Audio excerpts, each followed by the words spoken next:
gracias por quedarse.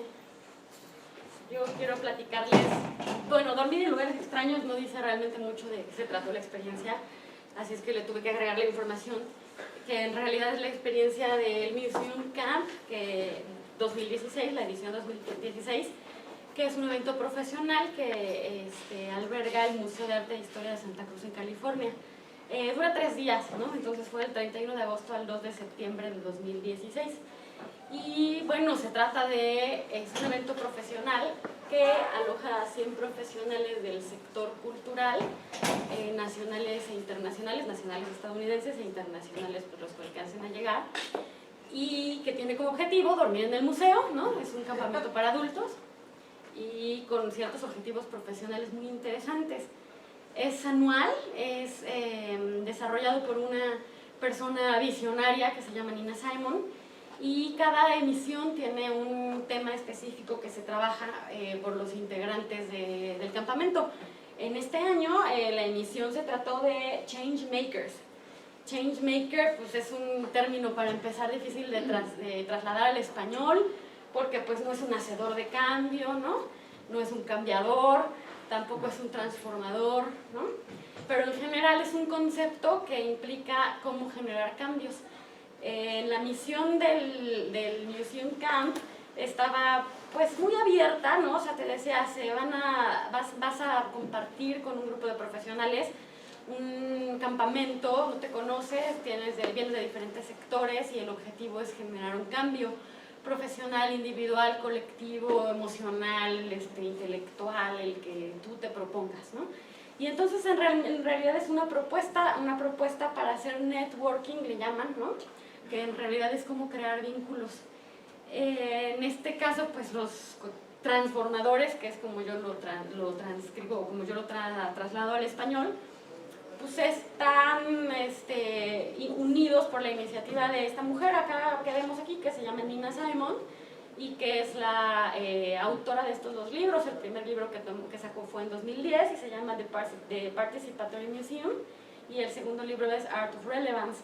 Ella, como trasfondo profesional, es una diseñadora, pero lo interesante de su propuesta es que ella está incursionando o abre este campo a una tendencia muy interesante del diseño que se llama diseño social, ¿no? Entonces es ya la conformación de experiencias, el diseño de experiencias para diferentes públicos con objetivos.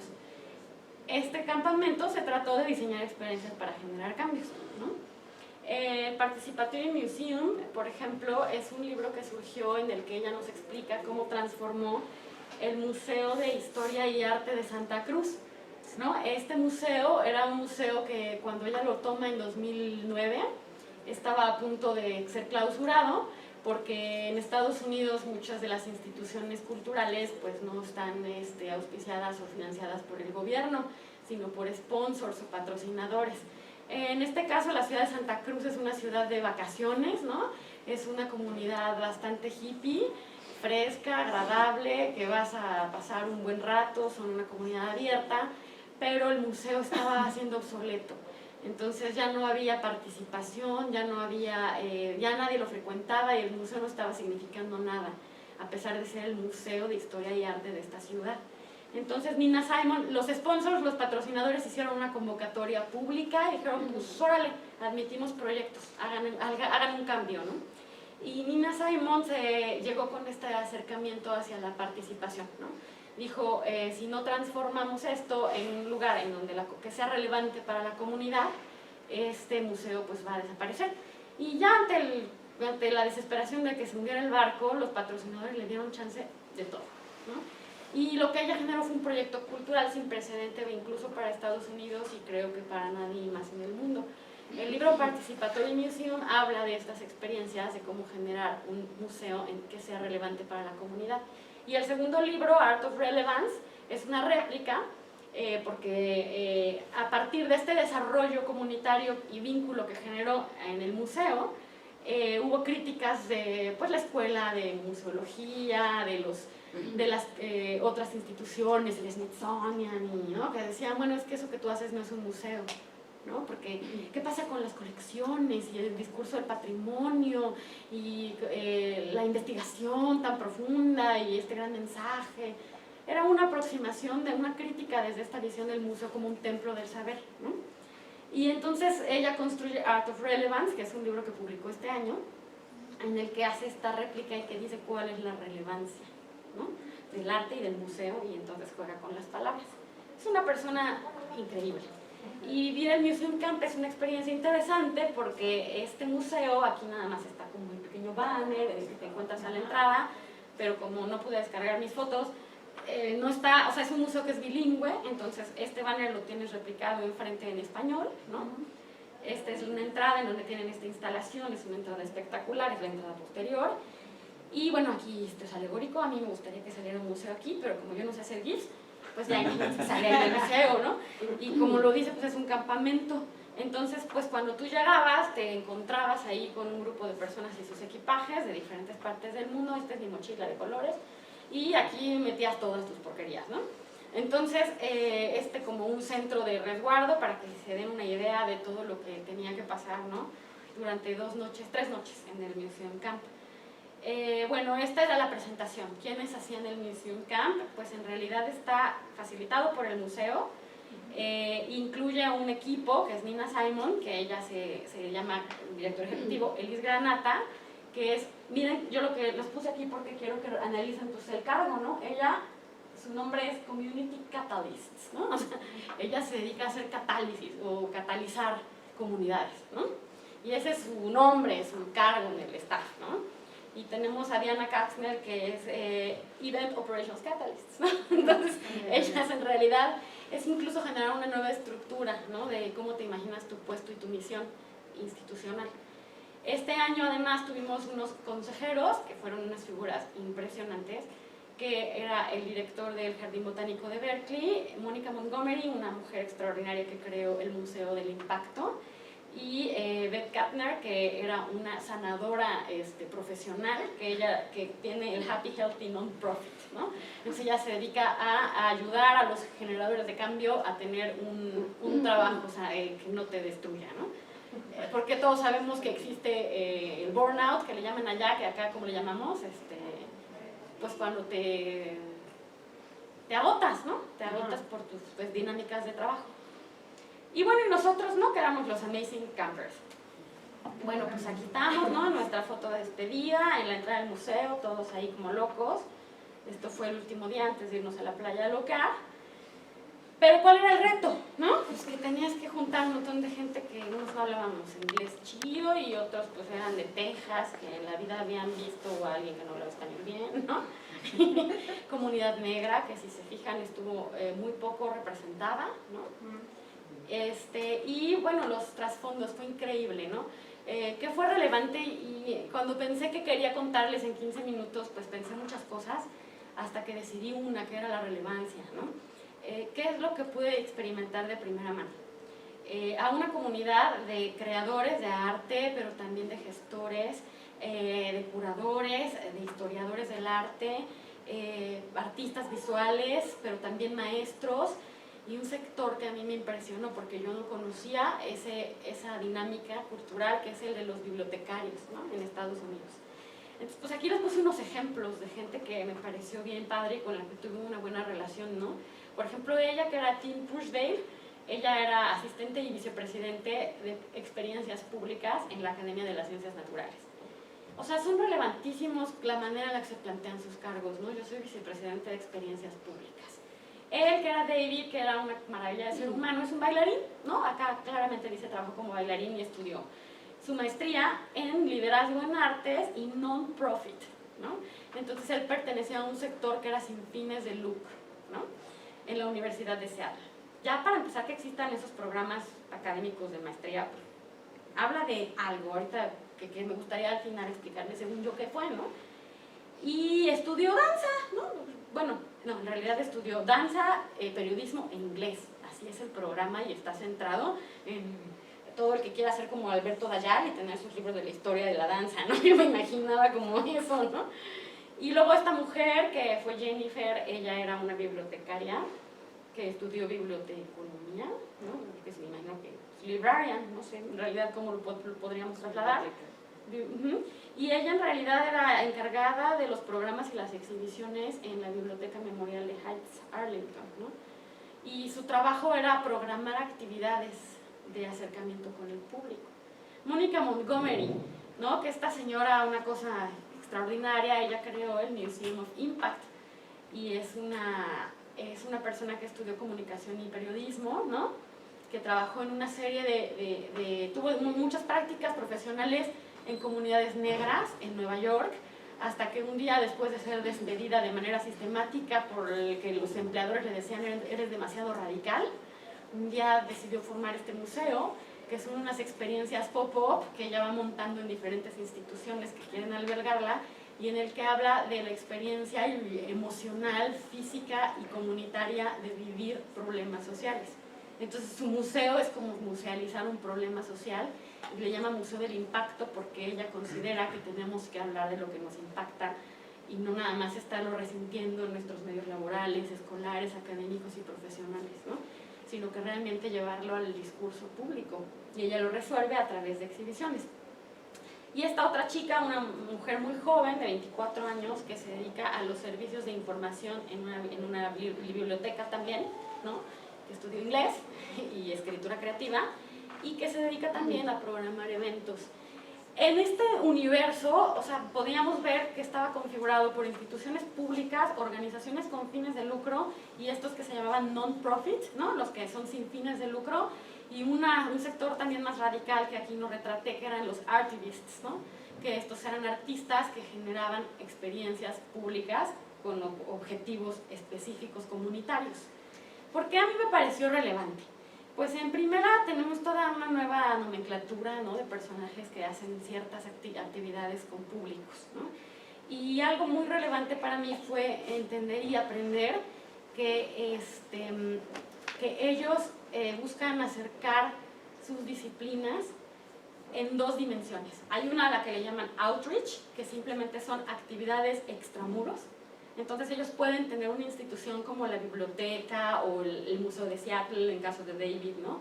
O esta de la Academia de Ciencias Naturales, que expanden sus actividades hacia escuelas, otras instituciones, a lo mejor empresas, hasta un restaurante, un sector comercial que así lo desee, y a eso le llaman outreach, que es simplemente extramuro. Y otro tipo de actividades que son engagement, y engagement ya significa participación y colaboración. Y entonces ellos van en este espectro, ¿no? Como definiendo qué trabajan, cómo lo trabajan y para qué lo trabajan, siempre pues sobre este giro de la relevancia. Y me pareció interesante porque creo que es una manera que tenemos de analizar las experiencias y cómo las podemos o no llevar desde los diferentes espacios en los que trabajamos. Finalmente somos una institución de sector público que no tiene lucro, pero que no trabaja libremente como una non-profit de estas personas, ¿no? Y que no puede hacer uso tampoco libre de ciertas estrategias, o sí, ¿no? Y que tendemos a imaginar que nuestras actividades extramuros ya involucran comunidad y ya involucran colaboración, y no siempre es así, ¿no? Y entonces tenemos unos límites que tenemos que plantear. Y me nutrió mucho entender que hay toda esta variedad de actividades que se pueden plantear desde tus instituciones. Les voy a platicar ahora un poquito más de cómo se estructuraba este evento. Entonces, pues tenías ahí 100 personas que no se conocían y en 3 días tenían que lograr un objetivo. El objetivo fue un trabajo, teníamos que hacer una cosa increíble que era un fanzine o zine, que es una revista que se hace a mano, que tienes que fotocopiar y que tú la dibujas, la escribes, la produces, tú le pones los contenidos, no es una cosa que tengas que hacer en Photoshop, InDesign y pasarte 3 semanas con los contenidos más relevantes, ¿no? La teníamos que hacer en equipos de 4 personas que se conocieron media hora y a la que se les asignaban temas. Todos los temas tenían que ver con generar cambio, porque ese era el tema del congreso. Y además pues tú tenías que elegir un espacio, una estrategia, una técnica, cómo demonios podías hacer una transformación. En mi caso, el tema que elegí fue a través del juego, ¿no? Entonces la reflexión de nuestro fanzine tenía que girar en torno a cómo puedes, el juego, qué producción de cambio logras a través del juego. o qué significa jugar para cambiar. Y era ese planteamiento, era un planteamiento lúdico. ¿Y cuál es la potencialidad de jugar? ¿Qué cambios y cómo impactas simplemente por jugar, ¿no? Y seleccionar el juego? Había otros temas, pues también, si les gustan más intelectuales, mucho más orientados hacia lo operativo. Había un fanzine, se creó un fanzine muy increíble que era cómo detener el ciclo de hambruna de las industrias culturales sin fines de lucro, ¿no? Entonces ellos lo que querían era revertir la hambruna, ¿no? Y decían, nosotros somos una industria sin fin de lucro, pero hay que cambiar eso, ¿no? Y había otros que eran mucho más espirituales y con este rollo de sanarte, que venían, por ejemplo, estos gringos traen unas cosas muy interesantes que a todo le ponen la palabra radical y luego, por ejemplo, forgiveness, ¿no? Y entonces estaba en este grupo que decía cómo logramos el cambio a través del perdón radical, ¿no? Entonces, perdonar de manera radical. Y había estos otros que tenían el salto de fe, ¿no? Y entonces era cómo hacer un salto de fe para generar un cambio. Y los calaban a todos a nivel personal y comunitario, en una organización, en una institución, hacia tus jefes. Había uno muy padre que decía cómo cambiar de trabajo sin sentirte destruido, ¿no? ¿Cómo renunciar a tu trabajo sin sentirte destruido, ¿no? Y entonces pues era estas ganas de compartir. ¿Qué tiene esta comunidad? O en principio esta comunidad que es del sector cultural, ya vimos esta variedad de procedencias, pues lo que tenía era una capacidad de cohesión casi instantánea. Claro, diseñada por los organizadores. Algunos ejemplos. El día llegando así a las 3 de la tarde podíamos escoger entre estos 6 talleres. ¿Son 6? 2, 4, 6. Y teníamos, por ejemplo, el de ir a nadar al mar, porque Santa Cruz está ahí en las playas de California y tiene unos leones marinos muy bonitos. Y te podías ir a nadar ahí en un nado dirigido con gente muy loca. Estos eran todos los que son hiperactivos, ¿no? Pero había esta actividad de hacer networking o network mapping, que es una actividad en la que tú puedes generar vínculos con un grupo a través de mapear cuáles son tus afinidades o quizá tus afinidades en lo bueno y en lo malo, ¿no? Quizá profesionales, de gustos, de no gustos. Y teníamos así muchas otras. Yo tomé esta Gaming the Future, ¿no? En donde era un diseñador de juegos analógicos y de juegos en internet. Y lo que él quería es que diseñáramos un juego para aprender a jugar pensando en el futuro, para que la experiencia de imaginar el futuro no fuera así como una cosa traumante, un trauma y que te va a llenar de ansiedad. Él decía que podíamos jugarnos el futuro, ¿no? Bueno, pues también era increíble, nos servía mucho si queríamos hablar de patrimonio.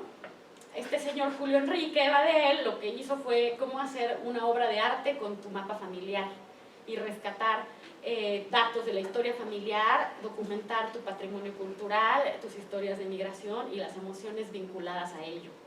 Y entonces pues era una actividad hermosa en la que tú hacías un mural y te daba unos estambres de colores, ¿no? Y tú entonces ibas sacando los datos relevantes de ciertas categorías y los colocabas, todo el mundo empezaba a pegar sus categorías más o menos juntos y tejías un vínculo con gente desconocida a través de palabras claves, ¿no? Yo me imaginaba el potencial de llegar y usar eso en una comunidad o con un grupo de trabajo con el que quisiéramos entender cómo pueden ellos vincularse con un patrimonio cultural específico y de qué manera brotan, ¿no? En su experiencia en los bienes culturales, ¿no? Ya sea muebles o inmuebles, y su historia personal, ¿no? Entonces, por ejemplo, pues sí hay aplicaciones, ¿no? Al dejarte llevar por este tipo de actividades. Había el que hacía marionetas activistas, ¿no? Entonces había pues desde lo más político hacia lo más artístico, pasando por algo muy introspectivo. Aquí les tengo, por ejemplo, que el producto fue 17 fanzines, 1700, en total 1700 libritos, ¿no? Porque eran 17 equipos que tenían que hacer 100 copias para darle a cada uno de los participantes y que se los llevaran a su casa, ¿no? Lo logramos en un día y medio, ¿no? De trabajo bien diseñado. Y con eso voy a empezar a regresar, a cerrar. ¿Cuál es todo el tema de estas experiencias, ¿no?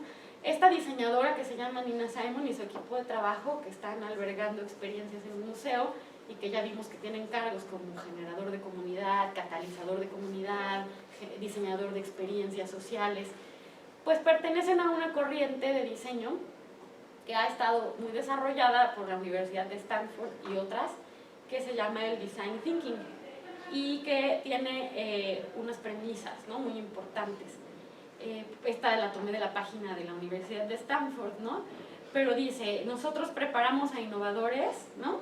Para que sean pensadores y creadores que parteaguas en el design thinking, que usen el diseño, ¿no? El pensamiento sobre el diseño para inspirar equipos multidisciplinarios que logren la colaboración radical entre estudiantes, facultad, industria, pero también disciplinas, para tackle, que sería como hacer frente a grandes proyectos y usar el prototipo para descubrir nuevas soluciones.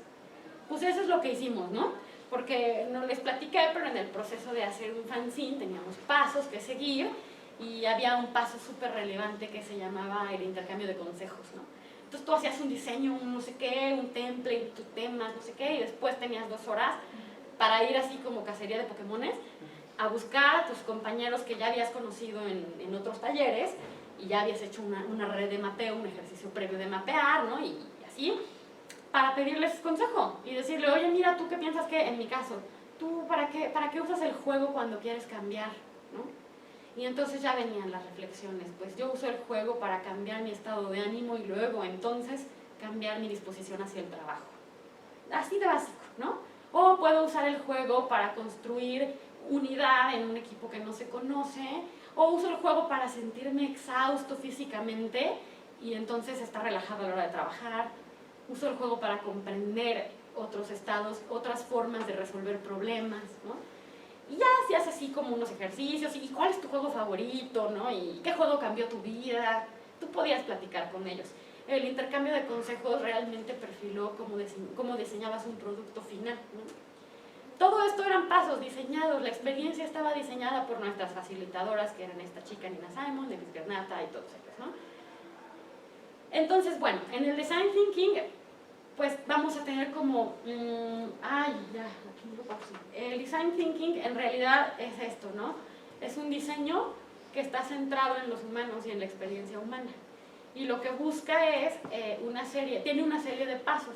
El primer paso es la investigación, el segundo paso es la ideación, el tercer paso es el brainstorming, ¿no? O la lluvia de ideas, el cuarto paso es el prototipo, el quinto paso es la prueba y el sexto paso es el producto. Entonces tú, en realidad, se trata de diseñar desde un objeto hasta una experiencia, pasando por toda esta gama de actividades en las que tú tienes la obligación de consultar con un grupo, porque si vas a hacer un prototipo, pues tienes que tener con quién probarlo, ¿no?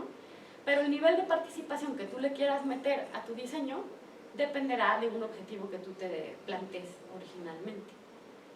Si el diseño no es para ti o no es para tu comunidad o es para alguien que no tiene contacto con lo que tú sabes, pues tiene mucho sentido que hagas prototipo y consulta e investigación con esa meta, con ese público que tienes como meta.